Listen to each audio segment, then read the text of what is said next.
الحمد للہ وحدہ والصلاة والسلام علی من لا نبی بعدہ اما بعد فاعوذ باللہ من الشیطان الرجیم بسم اللہ الرحمن الرحیم لن تنالوا البر حتى تنفقوا مما تحبون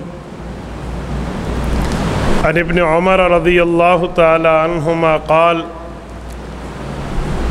رسول اللہ صلی اللہ علیہ وسلم بنی الاسلام علی خمس شہادت ان لا الہ الا اللہ وان محمد رسول اللہ واقام الصلاة وایتاء الزکاة والحج وصوم رمضان صدق اللہ العظیم وبلغنا رسولہ النبی الأمی الکریم ونحن على ذلك لمن الشاہدین والشاکرین والحمد للہ رب العالمین۔ معزز دوستو، اللہ تعالیٰ کا کرم، فضل، شکر، احسان ہے کہ اللہ پاک نے رمضان المبارک کا مقدس، مبارک، بابرکت مہینہ ہمارے اوپر بھیجا، جس میں اللہ رب العزت کی طرف سے اس بات کا وعدہ ہے کہ مسلمان اگر روزوں کا اہتمام کرے، مسلمان اس میں عبادت کا اہتمام رکھے تو یقیناً اس کے گناہ معاف ہو جاتے ہیں۔ میں مبارکباد کا مستحق سمجھتا ہوں روزہ دار مسلمانوں کو، اور معذور مسلمان جو روزہ عذر کی بنیاد پہ نہ رکھ سکے، اور جنہوں نے مکمل قرآن کریم نماز کے اندر، تراویح کے اندر مسنون طرز پہ سنا، یہ سارے حضرات و خواتین اس بات کی مبارکباد کے مستحق ہیں کہ اللہ ان کے اس عبادت کو قبول فرمائے۔ الترغیب و الترہیب میں ہے، حضرت عبداللہ ابن مسعود رضی اللہ تعالی عنہ عید کے دن فرمایا کرتے تھے کہ جنہوں نے روزے رکھے اور عبادت کی ہے ان کو میری طرف سے مبارک ہو، اور جو نہیں رکھ سکے ان کو میری طرف سے تعزیت ہو۔ تو اسی اتباع پر رمضان کے روزے رکھنے والوں کو مبارک، اور جن کے نہیں ہیں ان کے لیے تعزیت کی بات اس صحابی رسول کا طرز عمل ہے۔ نمبر 2، عید الفطر پر ایک دو باتوں کا اہتمام ہونا چاہیے۔ فطرانہ کا مطلب کیا ہے اور فطرانہ کس پر واجب ہے؟ یہاں پر دو قسم کی باتیں ہیں۔ کچھ لوگ سمجھتے ہیں جو روزہ رکھے اس پر کوئی فطرانہ نہیں ہے، اور کچھ آدمی سمجھتے ہیں نہیں، دنیا کے ہر مسلمان پر فطرانہ دینا واجب ہے۔ یہ دونوں رائے غلط ہے، اسلامی رائے یہ نہیں ہے۔ جنہوں نے روزے رکھے ہیں اور وہ صاحب نصاب ہیں، 80,000 روپے جو چاندی کے 52.5 تولے کی قیمت بنتی ہے، اس کے مالک ہیں، انہوں نے فطرانہ دینا ہے، ہر مسلمان نے نہیں دینا۔ ایک بندہ غریب ہے، وہ فطرانہ لینے کا مستحق ہے، آپ اسے دینے کا پابند بنا دیں تو دنیا میں لینے والا کہاں سے ملے گا؟ سارے دینے والے بن گئے تو لینے والا کون ہوگا؟ تو یہ بات ذہن میں ہونی چاہیے کہ ہر مسلمان پہ نہیں ہے، ہر مسلمان روزہ دار صاحب نصاب پر ہے، اور صاحب نصاب کم از کم چاندی کی مقدار ہے۔ نمبر 2، جس مسلمان کے پاس یہ چیز نہیں ہے، وہ روزے رکھے ہیں یا نہیں رکھے اس نے، وہ فطرانہ لے سکتا ہے، شرط ہے کہ وہ سید نہ ہو۔ سادات پہ جیسے زکوٰۃ نہیں ہے ویسے سادات پر فطرانہ نہیں ہے، یعنی ان پہ لگتا نہیں ہے، انہیں دے نہیں سکتے۔ 2-4 دن پہلے مجھ سے ایک سادات میں سے ایک سید دوست نے پوچھا کہ میں سید ہوں، میں اپنا فطرانہ سید بھائی کو دے سکتا ہوں؟ میں نے کہا جی نہیں۔ انہوں نے کہا ہم نے سنا تھا کہ عام بندہ سید کو نہیں دے سکتا، سید کو دے سکتا ہے۔ میں نے کہا جی نہیں، رسول اقدس صلی اللہ علیہ وآلہ وسلم نے ارشاد فرمایا کہ یہ سادات پہ نہیں لگتا۔ اگر یوں ہوتا تو سب سے بڑے سادات میں رسول اللہ کی ذات اقدس ہے، اللہ کے رسول حضرت علی المرتضیٰ کو اپنا صدقۃ الفطر دیتے، تو یہ کیسے ہے؟ سید نے بھی غیر سید کو دینا ہے اور غیر سید تو دے گا ہی سید کو، تو یہ بات ٹھیک نہیں ہے۔ یہ میں نے اسی لیے کہی ہے کہ جو میرے تجربہ ہے نا، جو میں لوگوں سے رابطے میں ہوں، تو میرے ذہن کے مطابق لوگوں نے یہ ذہن بنا لیا ہے کہ ہر بندے پر فطرانہ واجب ہے۔ میں نے اس دن ایک آدمی سے بات کی مسئلہ سمجھانے کے دوران، وہ زکوٰۃ کا مستحق ہے، اسے ایک جگہ سے زکوٰۃ لے کر دی تھی، تو وہ مجھے کہنے لگا استاد جی میرے نابالغ بچوں کا صدقہ تو میرے ذمہ واجب ہے، صدقہ فطر، تو کتنا بنے گا؟ میں نے کہا بھائی آپ تو زکوٰۃ لینے والے ہیں۔ کہتے جی ہاں۔ تو میں نے کہا صدقہ تو ہر مسلمان پہ ہے۔ میں نے کہا تجھے کس نے کہا ہے ہر مسلمان پہ؟ تو اس نے گھر فون کیا تو اس کے پورے گھر والے کہہ رہے تھے نہیں ہر پہ ہے، ہم پہلی بار سن رہے ہیں۔ تو کوئی بندہ اگر کوئی مسئلہ پہلی بار سنے تو وہ یہ نہ سمجھے کہ مسئلہ مولوی صاحب نے نایاب بنایا ہے، بلکہ وہ اپنی کوتاہی سمجھے کہ میں نے پہلی مرتبہ اس مسئلے تک پہنچ رکھی ہے اپنی۔ تو اس لیے ہر مسلمان پہ نہیں ہے، اس کے اندر یہ تفصیل ہے جو تفصیل میں نے آپ کی خدمت میں ذکر کی ہے۔ اور اس کے ساتھ اس کا جو وقت ہے نا، وہ اصل وقت تو ہے عید الفطر پر آنے سے پہلے لیکن ایک بندہ نہیں دے سکا، وہ رہ گیا ہے تو بعد میں دے گا۔ یہ نہیں ہے کہ اب ٹائم نکل گیا تو ادائیگی بھی نکل گئی، جی نہیں۔ جیسے نماز کا ایک وقت ہے، نہ پڑھ سکا تو قضا پڑے گا نا، تو اسی طرح یہ بندہ نہ دے سکا تو اسے بعد میں دینا پڑے گا۔ کسی نے رمضان المبارک میں دے دیا، پہلے دے دیا، تو یہ بھی جائز ہے، وہ پہلے دے سکتا ہے۔ سادات پر صدقہ فطر نہیں ہے تو اس کا یہ مطلب نہیں ہے کہ ہم سادات کا تعاون نہیں کر سکتے۔ آپ کسی اور مد میں، تحفے کے مد میں، گفٹ کی مد میں، تعاون کی مد میں سادات کا تعاون کیجئے تو وہ بہت اچھی بات ہے۔ اور ایک بات میں عید الفطر کے حوالے سے کہنا بڑا ضروری سمجھتا ہوں۔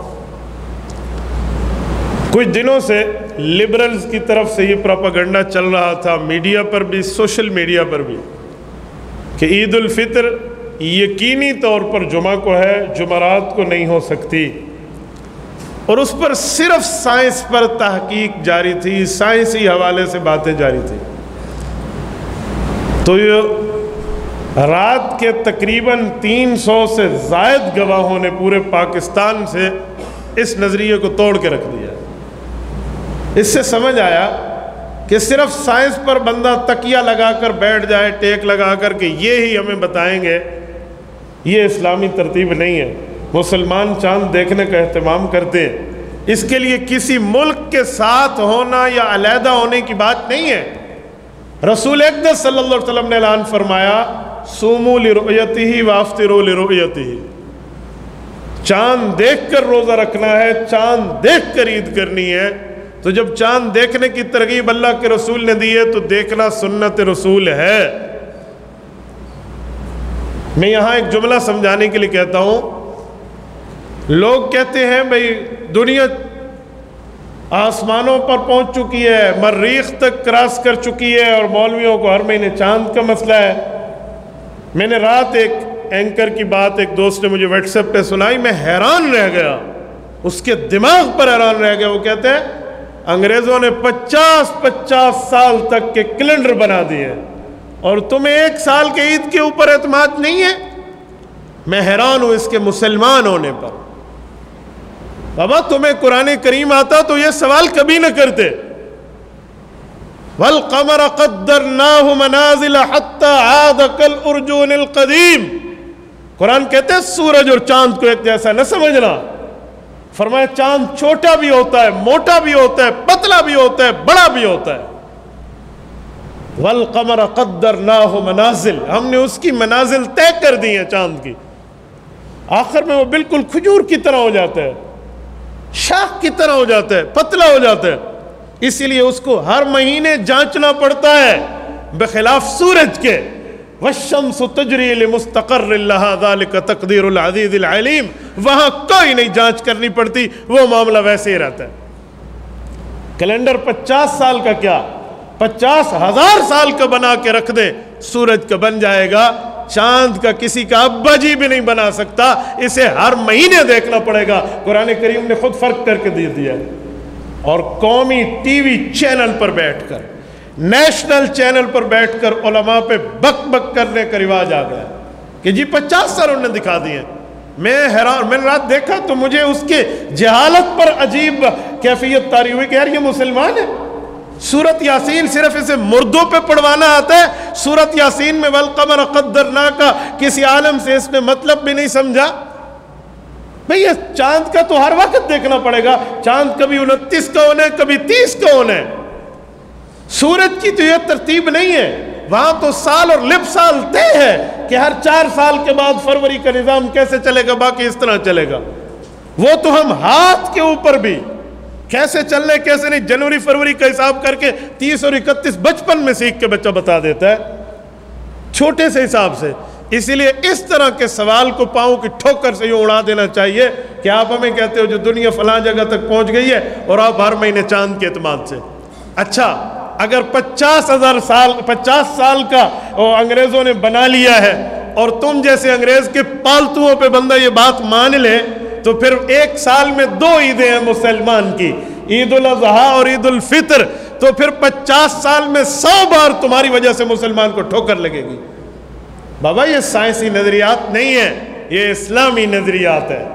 ہم سائنس کو لے کر چلیں گے لیکن اس حد تک جہاں وہ اسلام سے نہیں ٹکرائے گی، اور جہاں آپ کی سائنس اور آپ کی لاجک اسلام سے ٹکرائے تو سیدنا علی المرتضیٰ فرماتے ہیں لو کان الدین علی العقل لکان الخف اولا من اعلیٰ لکان الاسفل اولا من اعلیٰ ہو۔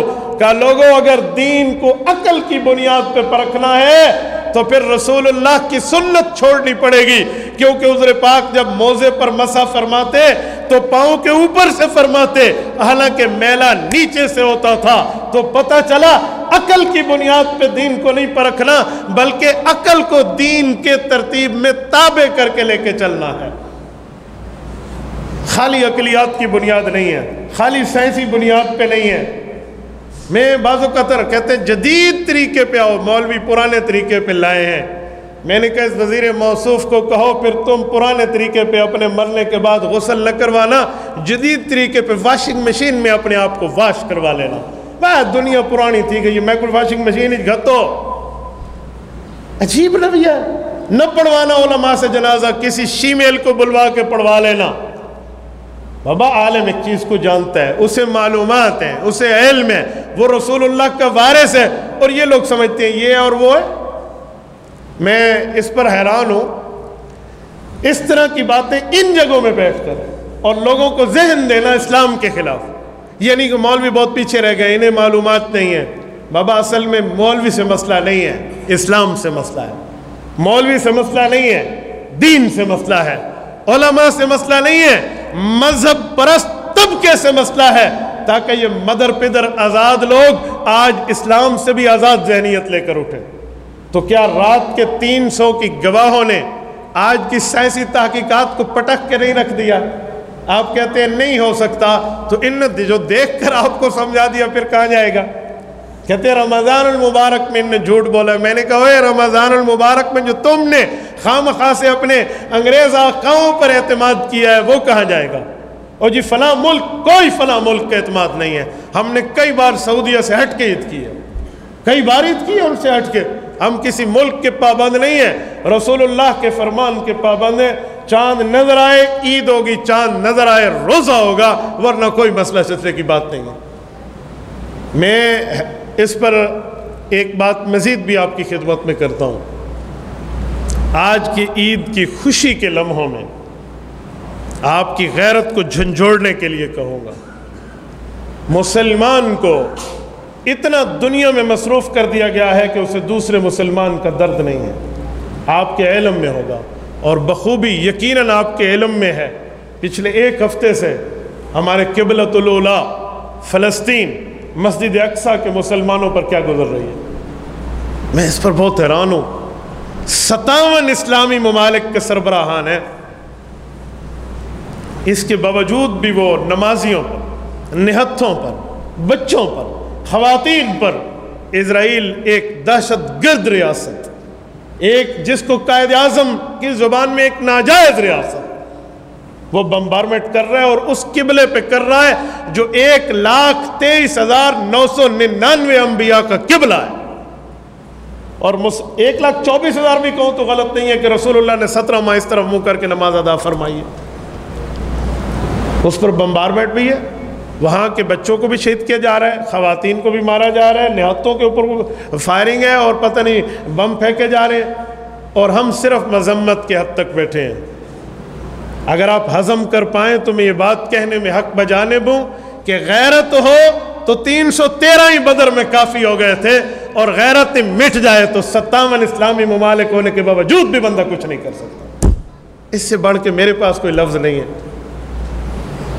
میرے پاس جتنی طاقت ہے نا تو میں تو اتنی طاقت استعمال کروں، میرے پاس جو میدان ہے میں اس میدان کو تو میں نے رات اپنی چھوٹی نابالغ بچی 3 سال کی بچی کو گود میں اٹھا کر میں نے کہا میرے مولا میں اس کے ہاتھ اٹھا کر دعا کروا سکتا ہوں کہ یہ نابالغ ہے، یہ گناہوں سے معصوم ہے، جو میرے پاس پاور ہے۔ ہم پتہ نہیں ایٹامک پاور ہونے کے باوجود ایک لفظ صرف مذمت کی حد تک آگے نہیں بڑھ سکتے۔ میں حیران ہوں، جس ٹائم پاکستان ایٹمی ملک بنا تھا تو فلسطینی مسلمانوں کے بچوں نے بھی اسرائیل کی آنکھوں میں آنکھیں ڈال کر کہا تھا اب مسلمان طاقتور ہے۔ کیا فائدہ بھائی، کیا فائدہ کہ ہم اس طرح اسرائیل کو پابند نہیں کر سکتے کہ خبردار اگر آپ نے ایک ہمارے اس قبلے پر کوئی میلی آنکھ دیکھی تو ہم اس کے جواب میں یہ کریں گے، یہ جملہ بھی ہم نہیں کہہ سکتے، ہم صرف قرارداد مذمت پہ ٹھہریں گے۔ یا بابا مذمت ہم جیسوں کے پاس رکھ دیں جن کے ہاتھ میں کوئی اختیار نہیں ہے، جس کے ہاتھ میں سب اختیار ہو وہ بھی کہے مذمت، یہ کیسی مذمت ہے؟ یہ کیسا رسول اللہ کے دین سے پیار ہے؟ میں حیران ہوں اپنے حکمرانوں پر، اپنی ریاست پر، اپنی حکومت پر۔ صرف ننگے پاؤں شہر مدینہ میں رکھنے کا نام محبت نہیں ہے، صرف اس بنیاد پہ نام محبت ہے۔ اچھی چیز ہوگی ہم اپریشیٹ کریں گے، لیکن مسلمان ہونے کے ناطے، مسلم ریاست کے حکمران ہونے کے ناطے یار ہمارا حق تو بنتا ہے۔ میں آپ کی وساطت سے، اگر آپ تائید کرتے ہیں میں آپ کی وساطت سے یہ حکمرانوں تک آواز آپ ہاتھ اٹھا کر میری تائید کیجیے، اگر آپ واقعی مؤید ہیں تو یہ بات کرنی چاہیے یا نہیں کرنی چاہیے؟ اور دشمن کی آنکھوں میں آنکھیں ڈال کر بات کریں یا نہ کریں؟ یار خالی مذمت تک بات نہیں ہے، یاد رکھیں کل قیامت میں رب العزت کا دربار ہوگا، رسول اکرم صلی اللہ علیہ وسلم کی بارگاہ میں جواب اس صاحب اختیار سے نہیں بن پائے گا جس کے پاس اختیار ہو اور وہ رسول اللہ کی امت اور قبلۃ اللہ کے تحفظ کے لیے نہ نکل سکے۔ یہ بات ذہن میں رکھنی چاہیے۔ سیدنا عمر فاروق رضی اللہ تعالیٰ عنہ نے اس بیت المقدس پر بھی مسلمانوں کا جھنڈا لہرایا تھا، اور بیت اللہ پر بھی جھنڈا لہرایا کہ وہاں نماز پڑھنے کی اجازت نہیں تھی تو نماز پڑھوائی۔ اس عمر فاروق کی اس بات پہ رب العزت کی طرف سے 1.5 درجن سے زائد آیات قرآن کریم کا حصہ ہے۔ اسی لیے چاہیے ہم غیرت فاروقی سے سبق لیں، غیرت صلاح الدین ایوبی سے سبق لیں اور اپنے اختیار کو استعمال کریں، ورنہ یہ طاقتیں ہر وقت نہیں رہتی، یہ سلطنتیں ہر وقت نہیں رہتی، یہ اختیار ہر وقت نہیں رہتا، یہ آنے جانے کی باتیں ہیں۔ ہم نے دریاؤں کو چڑھ چڑھ کے اترتے دیکھا ہے، یقین مانیں پھر بعد میں جب وقت نکل جائے گا پھر پچھتاوے کے اوپر الفاظ ہوں گے اور کچھ بھی نہیں ہوگا۔ یہ یاد رکھیں، وہ ہماری زبان میں کہتے ہیں نا پھل موسم دا تے گل ویلے دی، یہ وقت ہے اس وقت اسرائیل کی آنکھوں میں آنکھیں ڈال کر بات کریں اور ان سے اس طرح۔ میں ایک بات سمجھتا ہوں، میں نے جتنا تجزیہ دیکھا اور پڑھا اور سمجھا ہے اور معروضی حالات سامنے رکھ کے ایک بات کہتا ہوں، اگر مسلمان اس وقت اکٹھے ہو کر اسرائیل سے بات کریں یقیناً اس نے جنگ نہیں کرنی، اس نے ڈر جانا ہے۔ وجہ کہ پوری دنیا کے مسلمانوں کے دل اس وقت فلسطین اور مسجد اقصی کے ساتھ دھڑک رہے ہیں، وہ سامنے نہیں آئے گا، وہ اس وقت وار کرے گا جب مسلمانوں کے دل سے اس محبت کو ختم کر لے گا۔ یار کل 80 لاکھ یہودی ہے، یہ 57 اسلامی ممالک سے قابو نہیں ہوتے، کل اسرائیل کی ناجائز آبادی جو مسلمانوں کی زمینوں پر قبضہ کر کے بنائی گئی، کل آبادی کل اتنی ہے۔ اور میں ایک ویڈیو دیکھی تو انتہا ہو گئی بے احساسی کے لوگوں کی یہودی ناچ رہے ہیں اور ادھر مسلمانوں کی مسجد میں آگ لگی ہوئی، ایک ہی ویڈیو میں دکھایا جا رہا ہے، ایک ہی منظر میں، یہ دیوار گریہ پر خوش ہو کے ناچ رہے ہیں اور وہ وہاں پر جو ہے نا کیا کہتے ہیں، وہاں پر چیخ و پکار ہے، مساجد سے اعلانات ہیں، مساجد کے اسپیکر سے بچوں کی رونے کی آوازیں تو آپ سنیں، یہ رات کی بمباری میں 53 کی بات کر رہے ہیں لیکن میڈیا کی وہاں تک رسائی نہیں ہے کہ بات ہے کیا۔ تو ان مظلوموں کو بھی اس خوشی کے لمحات میں ہمارے پاس جتنی طاقت ہے اتنی طاقت پہ میں نے آواز اٹھائی ہے جو میرے پاس ہے، ورنہ کل قیامت میں یہ فرشتے رب کو لکھ کر کہیں گے گونگا شیطان تھا، اس کے پاس بولنے کی طاقت تھی، انٹرنیٹ تک پیغام کی رسائی کی اس کے پاس پاور تھی، نہیں بولا۔ تو میں گونگا شیطان نہیں بننا چاہتا، میں نے آپ تک یہ بات کر کے اپنے حد تک جتنا اختیار تھا وہ استعمال کیا۔ اب عوام کے پاس جتنا اختیار ہے وہ میڈیا کا ہے، وہ سوشل میڈیا کا ہے، وہ قلم کا ہے، وہ اخبار کا ہے، ہم آواز اٹھائیں۔ اصل آواز اٹھانے کی ترتیب وہ ان کے پاس ہے جن کو اختیار ہے، اللہ انہیں غیرت کے ناخن عطا فرمائے۔ اقول قولی ھذا واستغفر اللہ وآخر دعوانا ان الحمد للہ رب العالمین۔ إلهي واسع الكرم ورب البيت والحرم إليك أتيت منكسرا